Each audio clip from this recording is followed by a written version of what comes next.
ایک ہی وقت میں اتنے زیادہ مسئلوں کو ہینڈل کرنا مشن کنٹرول کے لیے حد سے زیادہ مشکل تھا۔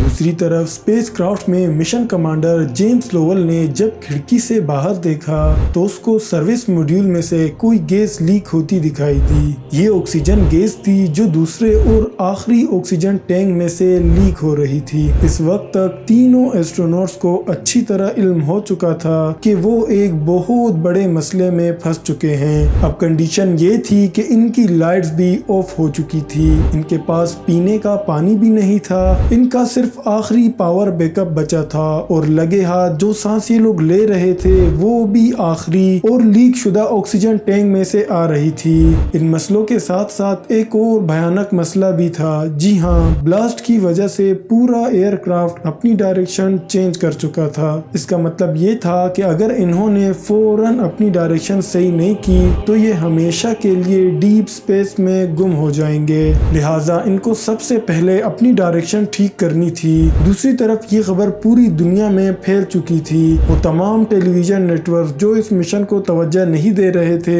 وہ اب اپولو 13 پر ہونے والے حادثے کو رپورٹ کر رہے تھے۔ ایسٹروناٹس کی فیملیز کے ساتھ ساتھ پوری دنیا اس افسوسناک خبر کو دیکھ رہی تھی۔ وقت تیزی سے گزرتا جا رہا تھا، بلاسٹ کو اب پورا 1.5 گھنٹہ گزر چکا تھا۔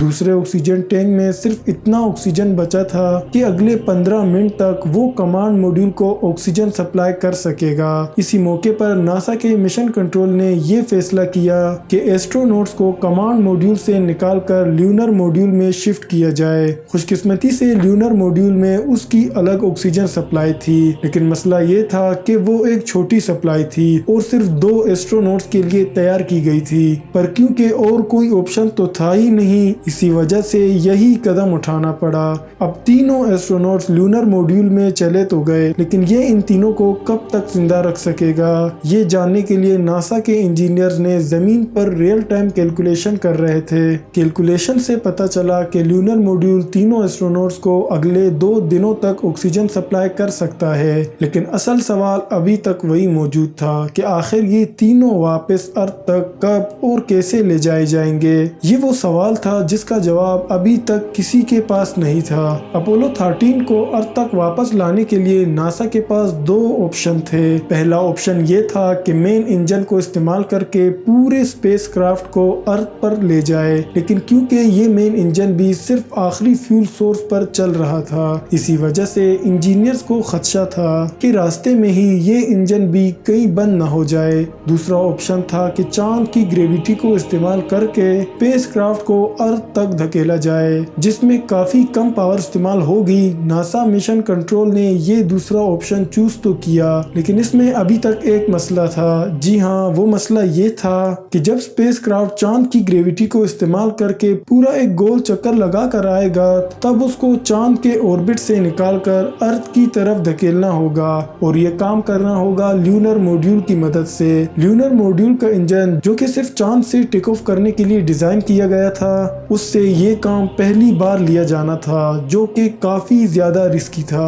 لیونر موڈیول کے راکٹس کو کسی پوائنٹ پر اور کتنی دیر کے لیے چلایا جائے گا، یہ کیلکولیشن بھی اتنی آسان نہیں تھی۔ ان کیلکولیشن میں چھوٹی سی بھی غلطی ایک بہت بڑے حادثے کو دعوت دے سکتی تھی۔ ارتھ پر ناسا کے مشن کنٹرول نے یہ ساری کیلکولیشن کر کے ایسٹروناٹس کو بھیج دی، اور لیونر موڈیول میں بیٹھے ایسٹروناٹس نے وہی کیا جیسا ان سے کہا گیا تھا۔ چاند کے گرد چکر لگانے کے بعد ایک خاص پوائنٹ پر پہنچ کر انہوں نے 35 سیکنڈ تک راکٹس بند کیا، جس سے آخر کار ان کی ڈائریکشن ارتھ کی طرف ہو چکی تھی۔ پورے 2 دنوں کے بعد اسپیس کرافٹ 32,000 کلومیٹر پر آور کی سپیڈ سے چلتا ہوا ارتھ کے کافی قریب پہنچ چکا تھا، اور اب ان کو کافی مشکل ترین چیز کا سامنا کرنا تھا۔ وہ مشکل چیز یہ تھی کہ ارتھ کے ایٹماسفیئر میں داخل ہونے سے پہلے ان کو لیونر موڈیول چھوڑ کر واپس کمانڈ موڈیول میں جانا تھا، کیونکہ صرف کمانڈ موڈیول ہی اس کام کے لیے بنایا گیا تھا۔ لہٰذا اپنے اسپیس سوٹ پہن کر وہ کمانڈ موڈیول میں گئے، جہاں سارے کمپیوٹرز بند پڑے رہنے کی وجہ سے وہاں کا ٹیمپریچر فریزنگ پوائنٹ سے بھی نیچے جا چکا تھا۔ ارتھ میں انٹری کے لیے انہوں نے خود کو لیونر اور سروس موڈیول سے الگ کر دیا۔ ناسا کے مشن کنٹرول اور پوری دنیا کے لوگوں کا سانس رکا ہوا تھا، کیونکہ اب وہ وقت کافی قریب آ چکا تھا جب